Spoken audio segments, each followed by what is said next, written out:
문화와 관련된 모든 정보를 풀어보는 문화 이 수다. 오늘 준비한 주제는요, 짧은 소설 이야기입니다. 보통 짧은 정도가 아닙니다. 단편 정도가 아니고요. 책 한 권에 60편 이상의 소설이 들어가는 이런 짧은 소설. 출판계가 주목하고 있는 건 물론이고 독자들한테도 큰 사랑을 받고 있다는데요. 자, 과연 왜 그런지 우리 김원식 평론가 모시고 얘기 나눠보겠습니다. 안녕하세요. 네, 안녕하십니까. 예. 그러니까 이거는 어떤 소설이라고 규정을 할 수 있을까요? 그래서 주로 뭐 여편 소설이다, 뭐 이렇게 아니, 근데 엽서 소설이다 이렇게 여편 소설은 예전에 꽁트들 주로 꽁트를 가르쳤잖아요. 얘기했는데 사실 예. 꽁트보다 더 짧은 거고요. 꽁트보다도 더 짧아요. 그래서 이제 예. 손바닥 소설이다 이렇게 예. 얘기를 하는데 원고지 10장, 원고지 매수로 이제 열면 그러니까 A4지 보면은 대개 이제 평균이 9매 정도 되거든요. A4 한 장.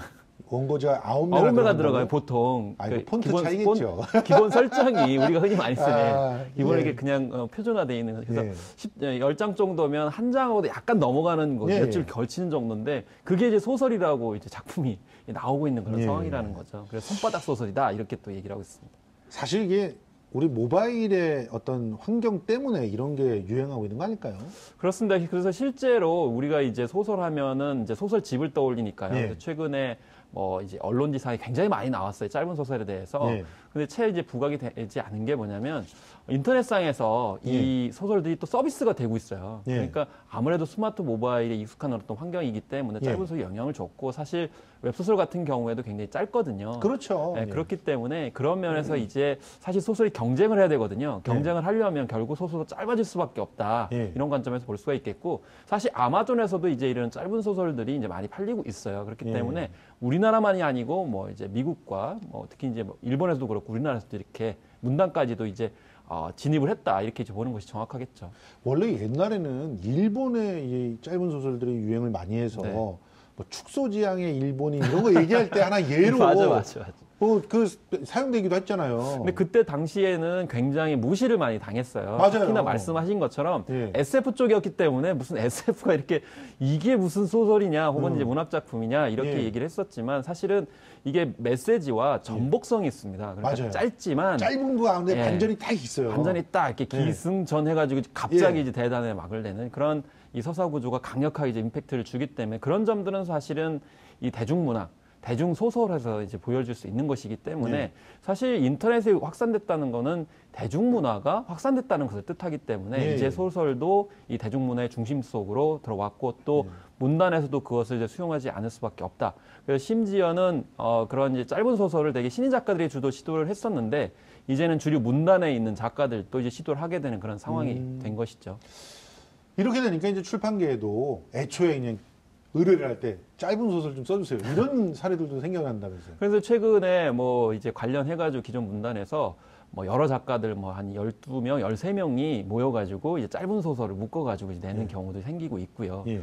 또 뭐 김동식 같은 아까 이제 60편 정도 이제 말씀하셨잖아요. 그래서 이제 노동자 소설가로 굉장히 주목을 많이 받고 있거든요. 예. 그 작가의 작품 같은 경우도 66편이 들어가 있습니다. 그렇죠. 한 그런 소설집 내. 네, 그런데 어떻게 이렇게 글을 진짜 뭐 실제 이야기들을 생생하게 소설로 쓸 수 있느냐 이렇게 얘기를 했더니 인터넷의 힘이었습니다. 이렇게 얘기를 하더라고요. 그러니까 기존 문단에서 이렇게 데뷔를 한 게 아니고요. 예. 인터넷에서 작품을 발표를 한 거예요. 예. 그런데 댓글이 그 밑에 달리니까 그 재미 때문에 계속 작품을 쓰게 됐다 이렇게 얘기를 하거든요. 예. 그러면 인터넷상에서 읽히려면 결과적으로는 호흡이 짧아야 되고 그렇죠. 또 분량 자체가 좀 단번에 이해될 수 있는 그런 요소이어야 되기 때문에 예. 그렇게 이제 연마한 작품들을 또 소설 작품으로 묶어내 가지고 이렇게 또 엄청나게 많은 판매 부수를 기록해서 최근에 문단에서 이제 사건이었던 그런 사례가 바로 김동식이라는 그런 소설가 이야기였습니다. 예. 아니 근데 뭐 일각에서는 이 짧은 소설이 미끼용 소설이다 뭐 이런 식의 얘기도 있더라고요. 그러니까 짧은 소설을 네. 읽다 보면은 긴 소설들도 이렇게 막 찾아서 읽게 되기 네. 때문에 모바일로는 짧은 소설을 읽고 그다음에 책으로 이제 뭐 소설집이나 네. 혹은 장편 소설을 사서 봐라 네. 뭐 이런 식으로 유도하는 마케팅도 있다면서요. 그래서 일종의 뭐 감질나게 하는 것이다 이렇게 예. 하는데 뭐 이렇게 예. 전에 그런 거 있지 않습니까? 뭐 이렇게 과자 같은 게 향이 좋은 거 이렇게 딱 하나 주면 하나 먹으면 저 먹고 싶잖아요. 그렇죠. 그래서 작가들도 이제 그런 입장이라고 해요. 그러니까 완전히 그런 완벽하게 완성된 작품은 아닌데 예. 일종의 맛배기로 보여주면서 이 어떤 독자들의 관심도 이제 이끌어내고 예. 또 주요 한계를 하면서 나중에 이제 완성된 혹은 예. 더 진전된 작품을 보여주는 어떤 단계로서 이 짧은 소설들을 보여준다 이렇게 이야기를 하고 있기 때문에 예. 뭐 물론 완성된 완벽한 그런 하나의 짧은 소설일 수도 있지만 앞으로의 어떤 많은 사람들을 관심 환기시키기 위한 수단으로서도 이제 예. 이루어지고 있다는 건데 이제 그걸 표현하자면 미끼라고 이렇게 표현한 거죠. 아, 예. 아니, 근데 이렇게 되면 일단 저는 그런 상상이 돼요. 뭐, 어디든지 소설이 그냥 쉽게 컨텐츠로 끼어들 수 있겠다. 네. 마치 뭐, CF 광고처럼 짤막짤막하게 이렇게 뭐 들어가는 거 요즘에 진짜 뭐, 모바일 안에서 굉장히 많이 접하듯이 네. 소설도 하나 그런 식으로 축축 끼어들면서 다양한 곳에 이제 팔릴 수 있겠다. 네. 오히려 지면이 더 많아지겠다. 이런 생각도 드네요. 그래서 사실 그것은 어떻게 보면 말씀하신 것처럼 기존의 문단 혹은 예. 문학의 뭐 재고찰 반성이 좀 들어가 있는 것 같습니다. 왜냐하면 엄숙성이 깨진다는 그전에는 거죠. 너무 구조가 짜임새라든지 예. 뭐 어떤 수사학이라든지 예. 어떤 미려한 문체라든지 이런 것들을 많이 따졌었거든요. 예. 근데 제일 중요한 건 많은 사람들이 관심 있는 것을 이야기로 만들어서 생각을 좀 해보게 되고 이제 뭐 또 재미도 있어야 되고요. 예. 그러면서 또 한 번쯤 일상생활에서 어떤 변화도 이제 이끌어내는 그런 문학적 사회적 기능도 있어야 되는데 그게 사실 많이 깨졌었거든요. 그렇기 예. 때문에 일단 많은 분들이 관심 있는 것들을 해줘야 되고 특히 스토리텔링 자체도 이제는 새로운 매체에 맞게 말씀하신 것처럼 광고도 들어야 되게도 뭐 예. 인터넷으로 들어가야 되고 영상으로도 들어가야 되고 이렇게 다양하게 들어가려면 결국 좀 짧고 임팩트 있고 전복성이 있는 예. 그런 내용의 시도도 필요하기 때문에 그래서 소설이 왜 이렇게 짧아졌는가는 단순히 가독성이 높은 것이 아니고 예. 소설을 다양하게 말씀하신 것처럼 이 소비할 수 있는 예, 혹은 예. 향유할 수 있는 어떤 수단으로서 되기 때문에 앞으로 다양한 매체하고 결합하는 예. 노력들도 좀 필요하기 때문에 단지 책으로만 있으면 좀 한계가 있지 않나 그런 생각이 듭니다. 아니 그러니까요. 이제는 뭐 예를 들어서 이전까지 소설이 발표되는 기본 공식은 뭐 문예지 같은데 실렸다가 그렇죠. 그 문예지에 실린 게 소설집으로 나오고 나오고 그래서 그걸 보고 뭐 이런 식이었어요. 단편이라도. 거기 이제 평론가들이 엄청나게 그렇죠. 극찬을 하고 또 또 상을 주고 그렇죠. 이렇게 됐는데 사람들은 상을 받았다고 하니까 그걸 거꾸로 억지로 이해도 안 되고 재미도 없는데도 불구하고 우리와 전혀 상관없는 내용임에도 억지로 졸면서 이제 보고 그리고 그 상 주는 데는 권력을 갖게 되고 네, 그렇죠. 그 권력 갖게 된 데가 이제 갑질을 하고 뭐 이런 일들이 있었는데 그게 그냥 깨질 수 있는 심지어는 아예 지금 문단에 데뷔하는 그런 것들도 사실은 거의 유명무실화가 되는 그런 상황들이 만들어질 것 같아요. 그래서 이제 아까 이제 인터넷이라는 거, 그 다음에 일반 대중성이라는 거, 그리고 이제 많은 사람이 관심을 가진 내용들 언제든지 접근 가능하게 보여줄 수 있다는 것, 이런 것들이 이제 짧은 소설이기 때문에 단지 언론에 나오는 것처럼 네. 단지 짧아서 재밌어서 쉽게 읽기다 이런 관점으로만 보면 이런 바뀌는 어떤 수용자들의 어떤 심리라든지 기호 그리고 미디어적 환경들을 좀 놓치는 것이기 때문에 좀 다각도로 접근해 볼 필요성이 있다고 생각이 들고요. 무엇보다 제가 이제 생각이 드는 건 뭐냐면 이제 왜 짧으냐라고 했을 때 이런 이제 그런 분석도 있어요. 그 내용들이 좀 네. 시적절한 내용들이 많다는 거예요. 아, 중요한 지적이시네요. 그러니까 예전에 그 장편이 아니라 뭐 대하소설 이런 거는 역사를 과거에 뭐 흘러간 10편, 역사를 기록하는 10권 거라면 정도 되는 거. 예. 그러면 이제 나타나는 그 손바닥 소설들은 눈앞에 벌어지는 그냥 뭐 순식간에 벌어지는 이슈들을 바로바로 그냥 담아낼 수 있는 그런 매체이기도 하겠네요. 그렇습니다. 그래서 이 내용이나 소재 면에서 봤을 때, 뭐, 예를 들면 지금 이제 미투 운동 같은 경우 대표적인 사례가 될 수 있어요. 그럼 예. 미투 운동 하면 그동안에 작품을 의뢰를 하고 또 작가는 그걸 구상을 하고 작품을 집필하고 그러면 굉장히 시간이 이제 지나가 버리게 되면 예. 그 당대에 굉장히 밀접한 문제들을 놓치게 되고 문학적 기능을 할 수 없는 상황이 벌어지잖아요. 예, 예. 그런데 이런 짧은 소설들 같은 경우에는 이런 메시지와 감각과 이제 수용력들을 되게 중요하게 생각을 하기 때문에 예. 그때 이슈에 맞게 소설적인 형식으로 예. 공유할 수 있도록 만들어주는 것이죠.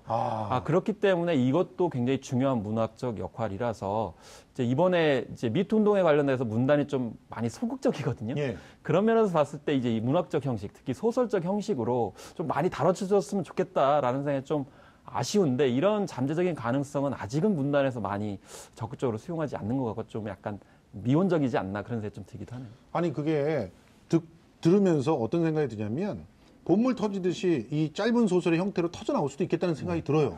그러니까 수많은 사례들을 예전에는 르뽀 문학이라고 네, 하는 게 그렇습니다. 굉장히 유행했던 때가 있었는데 르뽀 문학만 해도 실제로는 그 시간에 공유되는 시간과 그 거리가 굉장히 멀잖아요. 네. 근데 이렇게 짧은 소설로 기록을 하면 그냥 막 쏟아져 나올 수 있는 그런 가능성들이 있잖아요. 그렇습니다. 이제 사실 지금 현재 미투 운동 같은 경우에는 주로 팩트의 관점에서 주로 많이 이야기를 하거든요. 그렇죠. 그래서 팩트냐 아니냐, 뭐 실제 있었던 거냐 아니냐 이 확인하는 데만 굉장히 뭐 에너지를 좀 소진한 측면도 있거든요. 근데 네. 문학이라는 거는 그런 사실을 넘어서 가지고 맥락이라든지 진실을 이제 드러내주고 예. 그런 것들을 확산시키는 굉장히 중요한 역할도 하고 있거든요. 예. 그렇기 때문에 팩트냐 아니냐 뭐 이런 걸 넘어서 가지고 예. 다양한 이야기들을 이 이제 소설적 형식으로 공유시킬 수 있는 그런 가능성도 전 짧은 소설에 있기 때문에 예. 문단이 좀 이런 문제들을 문학적으로 좀 풀어주는 노력들도 예. 이런 짧은 소설을 바탕으로 해서 좀 해줬으면 좋겠다는 생각이 좀 많이 들고 요즘에는 그냥 종이로 이렇게 작품을 뭐 발표하는 것보다는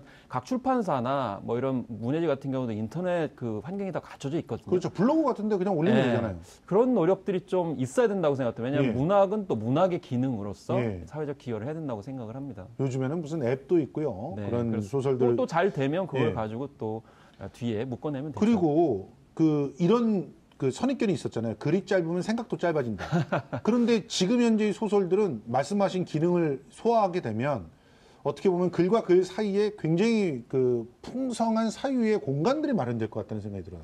그래서 굉장히 좋은 말씀이세요. 예. 왜냐하면 이제 근래에 시가 다시 부활을 했어요. 근데 예. 그 시가 이제 스마트폰에 굉장히 최적화된 형태로 그렇죠. 부활을 해가지고 왜냐하면 시라는 것이 굉장히 짧으면서도 생각해볼 여러 가지 거리들 이제 말씀하신 것처럼 제공을 해주거든요. 예. 그런데 요즘에 이제 소설 같은 경우 웹소설 같은 경우에도 굉장히 많이 바뀌고 있어요. 예, 예. 뭐 예를 들면 뭐 글자 크기라든지 글자 배치라든지 예. 또 글자가 주는 효과라든지 예. 이런 것들이 많기 때문에 뭐 단순히 짧다고 그래가지고 그 안에 들어가는 내용이 사유가 뭐 얕다 이렇게 보는 거는 이제 어떻게 보면 매체 환경과 문학에 대한 오해일 수도 있다고 생각이 들고요. 그래서 예.